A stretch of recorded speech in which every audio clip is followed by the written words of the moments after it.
My cheating wife begged me to take her back. After her affair partner lost everything, she thought I would forgive her, just like all the other times. But this time I was done. Done with the lies, the manipulation, the betrayal. For years, I watched her drift further away, falling into the arms of someone else, while I worked tirelessly to provide for the life we built together. It wasn't always like this.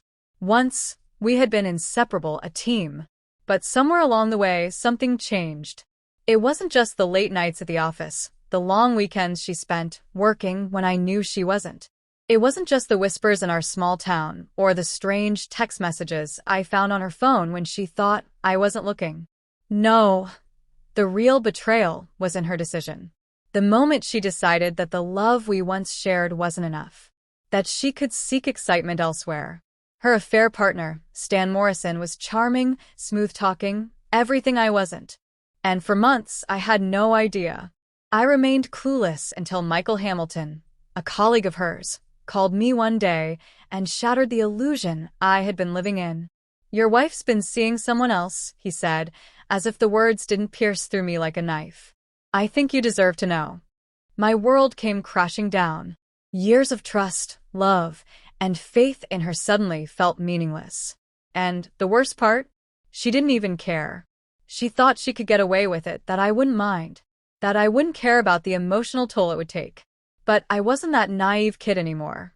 I hadn't grown up watching my father's deceitful ways only to repeat the cycle in my own marriage. No, I was done. The moment I found out, I confronted her. She denied it, of course. Played the victim, the misunderstood wife who just needed space and hadn't meant for things to go that far.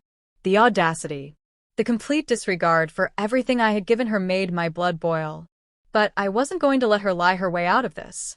I had proof. From Michael. From the investigator I hired. From the messages and lies that had piled up one after another. The worst part? She didn't even seem sorry. She acted like I should just forgive her, like we could pick up right where we left off, as if her affair hadn't shattered our lives. But I didn't react the way she expected. I didn't scream. I didn't cry. I didn't beg her to stay. Instead, I calmly told her our marriage was over. That's when she started begging. Begging for forgiveness. For another chance. She thought I would take her back like nothing had happened. But how could I? She didn't just cheat on me. She destroyed everything we built. She left me no choice but to make her feel the weight of her actions. To show her that what she did had consequences. So I did what any man in my position would do. I made her pay. I waited. I watched as her so-called perfect man lost everything. Stan Morrison, the knight in shining armor, crumbled into nothing. And when he hit rock bottom, I made sure my wife knew exactly what she had lost. I wasn't going to be her safety net anymore. She had made her bed with Stan, and now she would lie in it. The phone calls from her were relentless. She tried to guilt me, to pull at my heartstrings, but I had no sympathy left. How could I? She didn't care about me, not truly.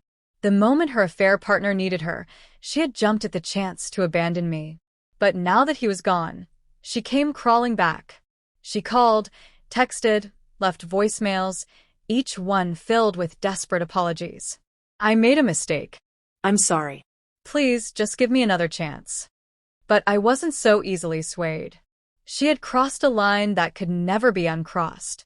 It wasn't just about the affair anymore. It was about the disrespect. The disregard for our vows. The disregard for me. So, I decided it was time for my revenge. But it wasn't going to be quick or easy. I wasn't going to let her think that a simple apology could fix what she had done. No. I made sure she felt the emptiness she had left in my heart. I ignored her for weeks, and with every desperate attempt she made to win me back, I grew stronger. I made sure she saw that I was fine without her, that I had moved on. I reconnected with friends, spent time with family, focused on myself. And as I did, she started to panic. She saw the man she had abandoned thriving. She realized too late the mistake she had made. And I made sure she felt it. Every single day. When Stan lost everything, I didn't feel bad.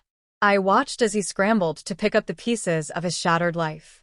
And when I saw the look on her face, the moment she realized he was gone for good, I felt a strange sense of satisfaction. I didn't want her back. I didn't need her anymore. Her betrayal had forged me into someone stronger, someone who no longer craved her approval. I had found peace in the chaos. And as the weeks passed, I knew, with absolute certainty, that I had made the right decision. The power dynamic had shifted. She was no longer the one making the decisions. I was. But even in my triumph, I couldn't escape the quiet ache in my heart. This wasn't just about revenge anymore. It was about healing, about reclaiming the life I had almost lost to her mistakes. She thought she could break me, but instead, I emerged from the wreckage stronger than ever. And as I walked away from the ruins of our marriage, I knew one thing for sure. I would never allow anyone to control my happiness again. My journey was just beginning, and the pain was starting to fade. It didn't matter how much she begged me to take her back. I had already moved on. And for the first time in years, I was truly free.